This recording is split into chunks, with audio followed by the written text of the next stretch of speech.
एक कदम उजाले की ओर में आज की कहानी है जगत के पालनहार। किसी नगर में एक सेठ जी रहते थे। उनके घर के नजदीक ही एक मंदिर था। एक रात्रि को पुजारी के कीर्तन की ध्वनि के कारण उन्हें ठीक से नींद नहीं आई।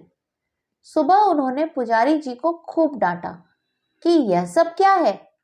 पुजारी बोले, एकादशी का जागरण कीर्तन चल रहा था। सेठ जी बोले, जागरण कीर्तन करते हो तो क्या हमारी नींद हराम करोगे? अच्छी नींद के बाद ही व्यक्ति काम करने के लिए तैयार हो पाता है, फिर कमाता है, तब खाता है। पुजारी जी ने कहा कि सेठ जी, खिलाता तो वह खिलाने वाला ही है। सेठ जी बोले, कौन खिलाता है? क्या तुम्हारा भगवान खिलाने आएगा? पुजारी बोले, वही तो खिलाता है। सेठ जी बोले, क्या भगवान खिलाता है? हम कमाते हैं तब खाते हैं। पुजारी जी बोले, निमित्त होता है तुम्हारा कमाना और पत्नी का रोटी बनाना, बाकी सबको खिलाने वाला, सबका पालनहार तो वह जगन्नाथ ही है। सेठ जी क्रोधित हो गए। क्या पालनहार पालनहार लगा रखा है? बाबा आदम जमाने की बातें करते हो। क्या तुम्हारा पालने वाला एक एक को आकर खिलाता है? हम कमाते हैं तभी तो खाते हैं। पुजारी जी मुस्कुराए, सभी को वही खिलाता है। सेठ जी बोले, हम नहीं खाते उसका दिया, हम तो अपना दिया ही खाते हैं। पुजारी ने कहा, नहीं, नहीं खाएंगे तो वो मार कर भी आपको खिलाएगा।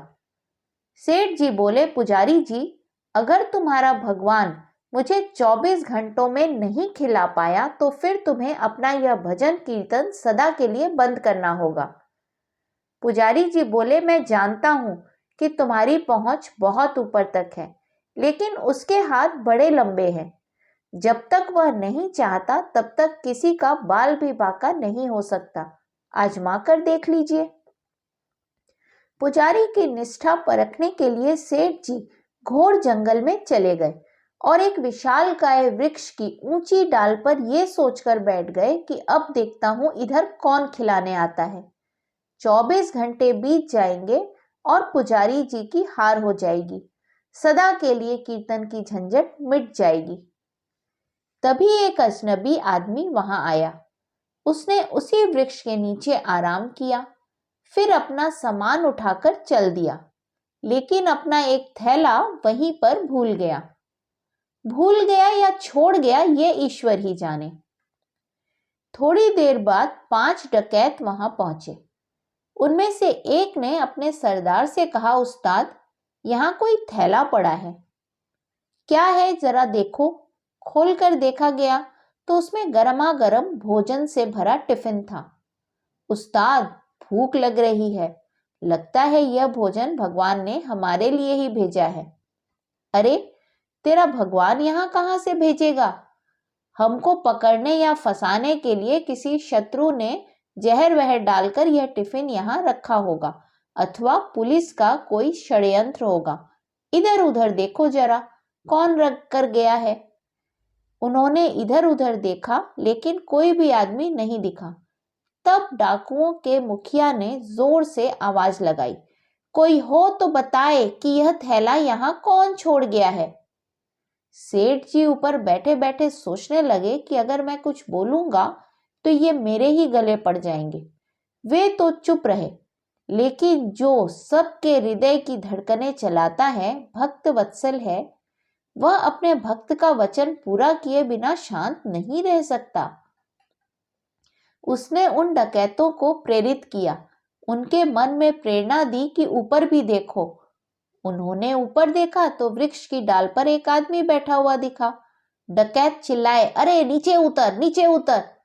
सेठ जी बोले, मैं नहीं उतरता। डकैत बोलने लगे, क्यों नहीं उतरेगा? यह भोजन तूने ही रखा है ना? सेठ जी, मैंने नहीं रखा, कोई यात्री अभी यहां आया था, वही इसे यहां भूलकर चला गया। डकैत बोले, नीचे उतर, तूने ही रखा होगा जहर मिलाकर, और अब बचने के लिए बहाने बना रहा है। अब तू ही यह भोजन खा। सेठ जी नीचे उतरे किसी तरह से, लेकिन खाना तो मैं कतई नहीं खाऊंगा, ऐसा बोलने लगे। डकैत बोले, पक्का तूने खाने में जहर मिलाया है, अब नीचे उतर के ये खाना खाना ही होगा।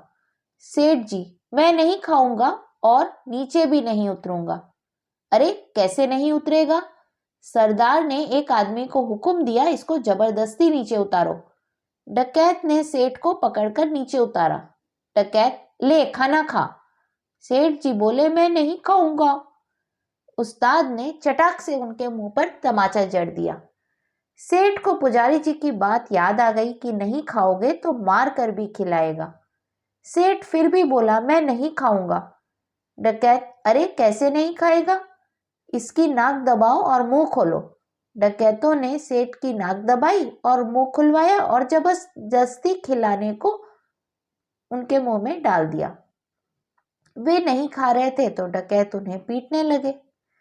तब सेठ जी ने सोचा कि ये 5 हैं और मैं अकेला हूं, नहीं खाऊंगा तो ये मेरी हड्डी पसली एक कर देंगे, इसलिए चुपचाप खाने में ही भलाई है। मन ही मन कहा, मान गए मेरे बाप, मार कर भी खिलाते हो।